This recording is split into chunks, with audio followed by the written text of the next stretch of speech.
Welcome to Too Fond of Books. My name is Janelle and this is my favorite books of 2020 series. In this video, I am going to share with you my top 10 favorite fiction of 2020. I've already done mystery. Those are my favorite and I had so many to talk about. I had to separate that out. But these fiction are any other fiction that are not mysteries. So it could be classics, it could be historical fiction, anything. And because it's me and I can't contain myself and I had such a great reading year, I am giving you my top 10 list plus five honorable mentions. So let's dive straight in.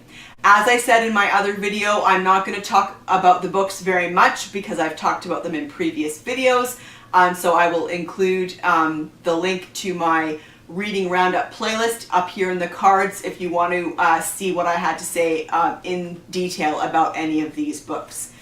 So my honorable mentions are in no particular order, starting with Octavia by Paula Allardyce. She is called the successor to Georgette Heyer, and I can totally see it. I would look for more by her. This is a Regency romance.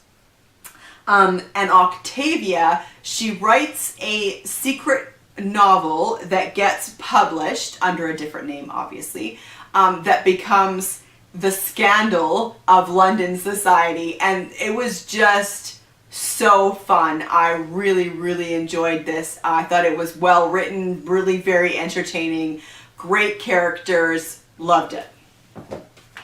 Next up in honorable mentions is Mr. Rosenblum Dreams in English by Natasha Solomons. And this, I just loved the story in this, the story of this Jewish family that emigrates to England following the Second World War, and just how they cope. And it was just such a beautiful story. I just really enjoyed it. Next up in honorable mentions, The Girl from the Train by Imra Joubert. This is set in Poland during World War II and then South Africa post World War II.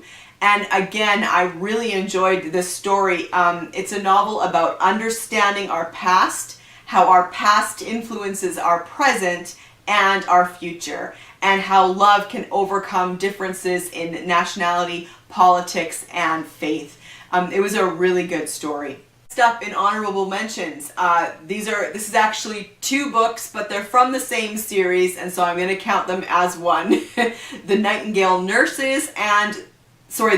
Sisters and The Nightingale Nurses. These are books 2 and 3 in the series by Donna Douglas. They are set in the Florence Nightingale Training Hospital in London in 1936 and 1937. And I just found the stories really compelling and so interesting. It was such an interesting time in British history, and the author wove the elements of the time period quite naturally into her story. And I was just so interested. The characters and what happened to them were quite compelling. And then finally, for honorable mentions, is Crooked Heart by Lissa Evans. This is also set during World War II, and it's about a boy who is evacuated out of London and his experiences with the family that he is evacuated with. It was a really interesting story. I really enjoyed it. All right, here are my top 10 fiction books of 2020. Now, I probably should have said this even in the other video. These books weren't published in 2020 necessarily. I just read them in 2020.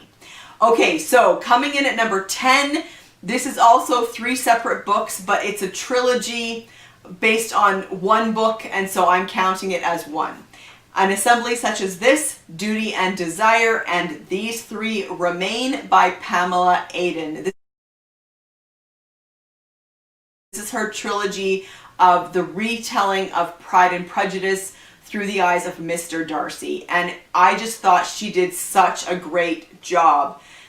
It was really well written. The language was right. The characters were as expected from the original.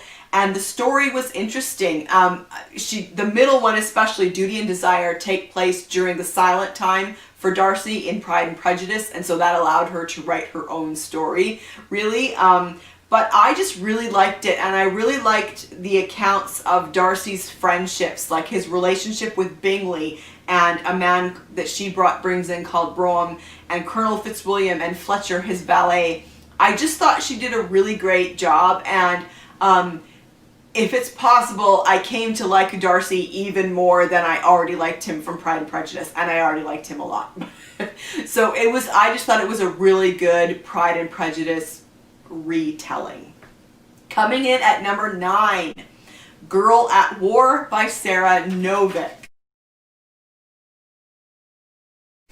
This is a debut novel that was pretty fantastic. She goes back and forth in time between Croatia 1991 and New York 2001.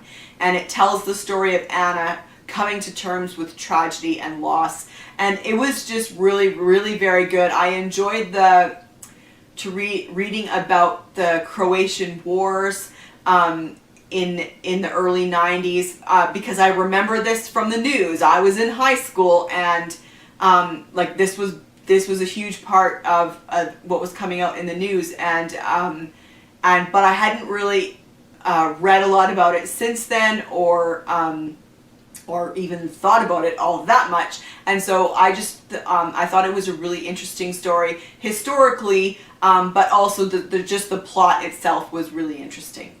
Coming in at number 8, Mansfield Revisited by Joan Aiken. I read a whole bunch of Joan Aiken's retellings of Jane Austen books this year, and it was really touch and go whether I liked them or not. But Mansfield Revisited I thought was great. She did it as a sequel to Mansfield Park, and so it takes place, I think, about 4 years after the events of Mansfield Park. And I thought that in this particular book, Joan Aiken stayed true to the world and characters created by Jane Austen while telling her own story. And I really enjoyed it. Coming in at number 7, The Chelsea Girls by Fiona Davis. Great story, great characters. If that's all I can say, then that's true. I love historical fiction about time periods and events that I don't know a lot about. And so I loved the focus on the McCarthy era in this book and its effects on the world of theater. Again, just a really interesting time period, interesting characters. And I loved how complex the story was and how complex the characters were. I just really enjoyed The Chelsea Girls. Coming in at number 6, Secrets of a Charmed Life by Susan Meissner. This is a historical World War II fiction, and as I wrote on Goodreads, this is historical World War II fiction at its finest. I really liked the characters and the plot in this, and there is a part where she's describing the London during the Blitz, and I found those parts the descriptions were just harrowing. She did such a good job of making you feel like you were there and experiencing what those people were experiencing. It was a really good book. Okay, top 5. Coming in at number 5 of my favorite fiction of 2020, we have The Monarch of the Glen by Compton Mackenzie. This was just so much fun. I called it a hilarious romp through the Highlands of Scotland, and it is. I mean, the main character is the Laird. What's his name? The Laird of Glen Bogle. And his family and his visitors, and it was just very entertaining, and I am looking forward to reading more from Compton Mackenzie. Coming in at number 4, Lost Roses by Martha Hall Kelly. I loved the story, and I especially loved the setting of Russia in 1914. I just found it really compelling. The characters were really interesting, and this was so far the only book I've ever read of Martha Hall Kelly's, but I would love to read more.